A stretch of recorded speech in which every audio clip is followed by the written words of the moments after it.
Today, I will read you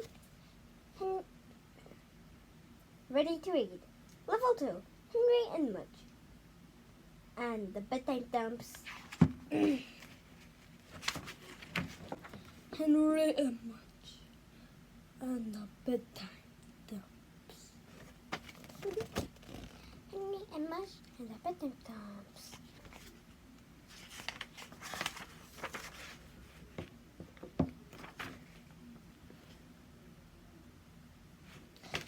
To grandmother's house.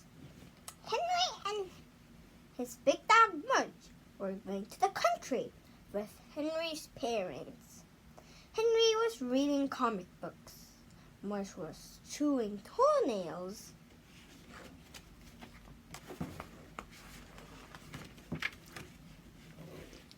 They were going to visit Henry's grandmother. Henry's grandmother had never met Mudge, so Henry worried. He worried that Mudge might draw on her skirt. He worried that Mudge might eat her coffee table, but mostly he worried that Mudge might have to sleep outside.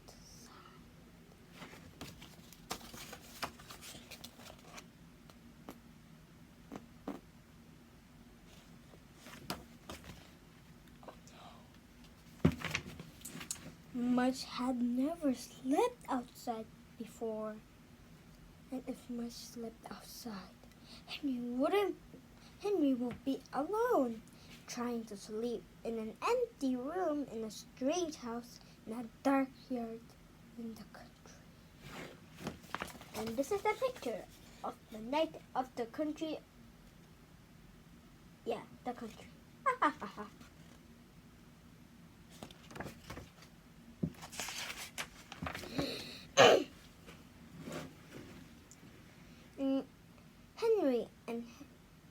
Henry read his comic books and worried. The longer he wrote, the more he worried. Soon he began to bite his fingernails. Chew, bite, spit.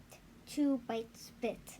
Henry bit his fingernails, Mudge chewed his toenails, and the car drove on. The car drove on. Hello, sweetie. After riding for a long time, Henry and Mudge saw the grandmother's house. It had a bird bath and a garden full of corn. Henry and Mudge looked at each other. Their fingernails and toenails were very short. Henry's grandmother came outside. She had a big smile and a polka dot dress. Mudge took one look at her, and his tail wagged and wagged and wagged. Wagged and wagged and wagged. Hello, sweetie, Henry's grandmother said to Henry. She hugged him tight. Hello, sweetie, Henry's grandmother said to Mudge. She hugged him tight. Henry's grandmother wiped the doctor off her sleeve, and they followed her into the house. A lot of work, a lot of looks. Henry's grandmother's house was very small. It had a lot of tables and things on the tables.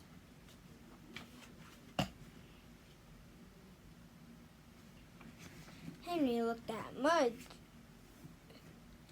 and for the first time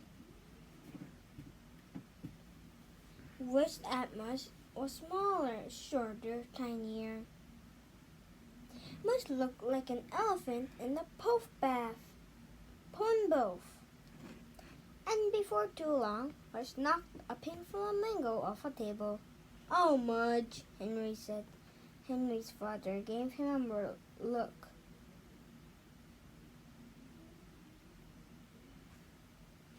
They must knock a wishing well off a table.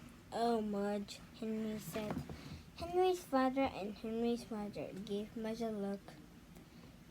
Then when Mudge knocked a bowl of peppermints off a table, Henry's father and Henry's mother and Henry's grandmother gave Mudge a look. And Henry's father said, "Outside!" Mudge was put out.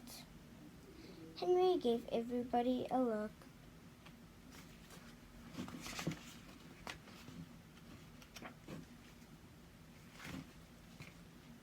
The bedtime thumps.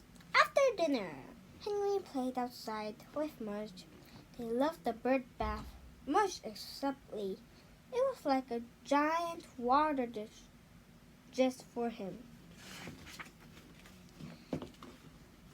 When it was dark, Henry's father called Henry in.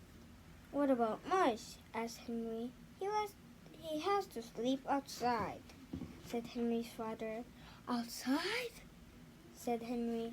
Henry looked at Mudge sitting in the dark country yard. Henry was afraid.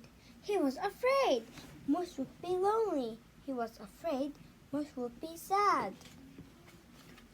But mostly he was afraid Mudge would be asleep if Henry needed to be saved from a bear or a bobcat or a giant moth or a mouse.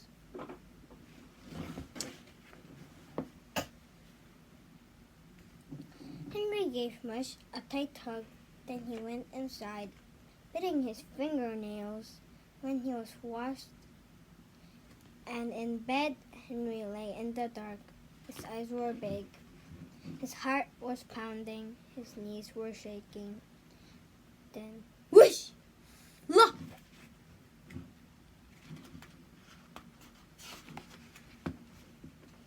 A moth! Henry jumped out of bed. He ran to the front door. "Mudge!" he called out in a loud whisper. Thump, thump, thump. Mudge wagged his tail from under the porch table. "Hi, Mudge," Henry said as he crawled under the table too. He was glad to see Mudge. Mudge was glad to see him. Mudge licked Henry's face and smelled his ears and shook his hand. Then Henry laid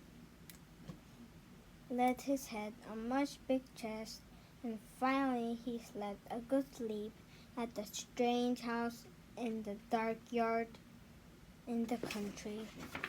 And when the moth flew by, Mudge ate it. I read you Henry and Mudge and the bedtime thumps. I'm gonna read you another book next time. Bye.